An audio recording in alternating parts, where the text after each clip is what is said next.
జిల్లాలో ఖరీఫ్ 2025-26 సంవత్సరానికి ఈ నెల 15వ తేదీ నుంచి సాగునీటిని విడుదల చేసేందుకు ఐఏబీ సమావేశంలో నిర్ణయం తీసుకున్నట్లు జిల్లా ఇన్ఛార్జ్ మంత్రి ఎన్ఎంటీ ఫరూక్ వెల్లడించారు. శనివారం ఉదయం నెల్లూరు నగరంలోని జిల్లా పరిషత్ సమావేశ మందిరంలో జిల్లా సాగునీటి సలహా మండలి సమావేశం జిల్లా కలెక్టర్ హిమాంశు శుక్లా అధ్యక్షతన నిర్వహించారు. ఎక్కడ అలో చేయడం ఎక్కడైతే నెల్లూరులో అయితే ప్రత్యక్ష ప్రచారం ఇచ్చారు. చాలా సంతోషం. ఏదేమైనా సరే ఈరోజు నెల్లూరు జిల్లాది పీడీఆర్సీ మీటింగ్ చేయడం జరిగింది. మరి గౌరవ మంత్రివర్యులు రామనారాయణ రెడ్డి గారు, నారాయణ గారు, మరి ఎంపీలు ప్రభాకర్ రెడ్డి గారు, మరి మస్తానరావు గారు, గౌరవ శాసనసభ్యులు నాగేశ్వర గారు ఉన్నారు. అందరు ఉన్నారు మిత్రులు. మరి జిల్లా కలెక్టర్ గారు అందరు ఉన్నారు. కాబట్టి ఈరోజు 4 ఇష్యూస్ మీద మాట్లాడాం. మేజర్గా తుఫాన్ వచ్చిందా ఏ రకంగా వస్తుందో తుఫాను ఎక్స్ప్లెయిన్ చేశారు రామనారాయణ రెడ్డి గారు బాగా.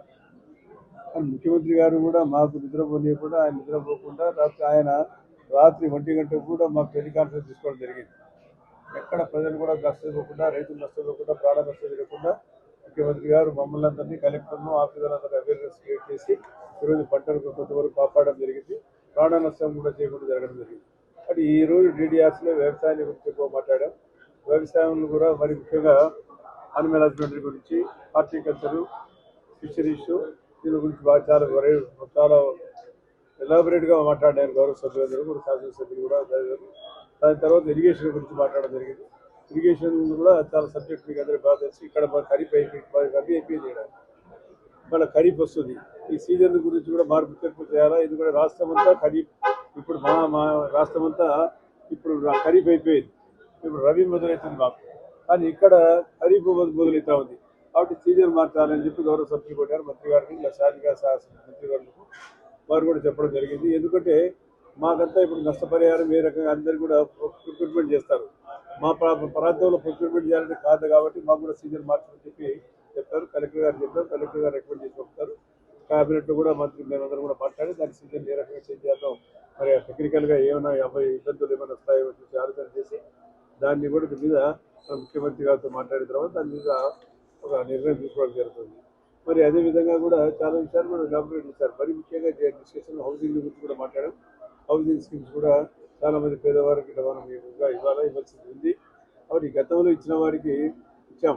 ఆ ప్రభుత్వం ఇచ్చిన తర్వాత లోన్లు ఇచ్చారు. లోన్లు ఇచ్చిన తర్వాత వాళ్ళకి ఇల్లుతో కేటాయించలేదు. ఇల్లు కేటాయించకూడదు. 5 సంవత్సరాల నుంచి వాళ్ళు బాడీ ఇల్లు అంటున్నారు. కానీ లోన్ మాత్రం తీసుకున్న తర్వాత దాని లోన్ కూడా వడ్డీ పెరిగిపోయింది. కాబట్టి ఇట్లా సమస్య తీసుకురావడం జరిగింది. మరి ఇంకా ఇరిగేషన్ గురించి చాలా ఎలాబరేట్గా మాట్లాడడం జరిగింది. ఇరిగేషన్లో ఎక్కడెక్కడ నీటి మునగలు ఉన్నాయి, మరి కావల్లో ఎక్కువ వర్షపాతం జరిగింది. కాబట్టి కావలి శాసనసభ్యుల కృష్ణారెడ్డి గారు చాలా విషయాలు కూడా చెప్పడం జరిగింది. దాన్ని కూడా దృష్టిలో పెట్టుకోవడం కూడా జరిగింది. తర్వాత ఈ సీజన్లో మరి ముఖ్యంగా మనకు ఎక్కడైతే మెట్ట ప్రాంతాలు ఉన్నాయో ఆ మెట్ట ప్రాంతాలు కూడా కమర్షియల్ క్రాప్ చేస్తే బాగుంటాయని చెప్పి ఎంపీలు ఇద్దరు కూడా సజెస్ట్ చేయడం జరిగింది. ఎందుకంటే మనము మెట్ట ప్రాంతాల్లో ఎందుకంటే మళ్ళీ వరి వేస్తే మళ్ళీ మెట్ట ప్రాంతాల్లో కమర్షియల్ క్రాప్ చేంజ్ చేయాలి. ఇప్పుడు రబీకి మీరు కమర్షియల్ క్రాప్ వేసుకుంటే బాగుంటుంది. రబీ ఎక్కువగా ఆత్మకూరు ప్రాంతంలో కూడా ఎందుకంటే మెట్ట ప్రాంతం ఉంది కాబట్టి బేజ్ కావాలి కూడా ఇండస్ట్రీస్ వస్తున్నాయి అన్నారు. మా ప్రాంతంలో ఎక్కువగా బేజ్ చేశారు. ఈ ప్రాంతంలో బేజ్ తక్కువ, ఎందుకంటే ఎక్కువగా నీళ్ళు ఉన్నాయి కాబట్టి ఇరిగేషన్ ఎక్కువగా ఈ ప్రాంతంలో వేస్తారు. కాబట్టి ఇక్కడ ఇరిగేషన్తో మీరు క్రాప్ చేంజ్ చేసుకుంటే క్రాప్ ప్యాటర్న్ చేంజ్ చేసుకుంటే బాగుంటుందని చెప్పి సజెస్ట్ చేయడం జరిగింది. చాలా సమస్యల గురించి మాట్లాడారు. చాలా ఎలాబరేట్గా డిస్కషన్ కూడా జరిగింది. హౌసింగ్ గురించి చేస్తే నేషనల్ హైవేస్ గురించి కూడా యాక్సిడెంట్ జరిగాయి. దాన్ని దృష్టిలో పెట్టుకొని మరి ఇంకా టీడీ గారు మన నేషనల్ హైవేలో అసలు ఎమ్మెల్యేలు కూడా తిరిగిపోతాయి. ఎక్కడ అవసరాలు ఉన్నాయి, ఏమి కదా అనేది ఎమ్మెల్యేలు బాగా తెలుసు.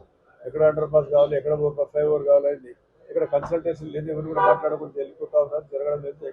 నెంబర్ ఆఫ్ యాక్సిడెంట్ జరుగుతున్నాయి స్టేట్. ప్రతిరోజు చూస్తూ ఉన్నారు. మనం జరిగిన 2వ రోజు హైదరాబాద్ జరిగింది యాక్సిడెంట్. కాబట్టి కర్నూలు జరిగింది.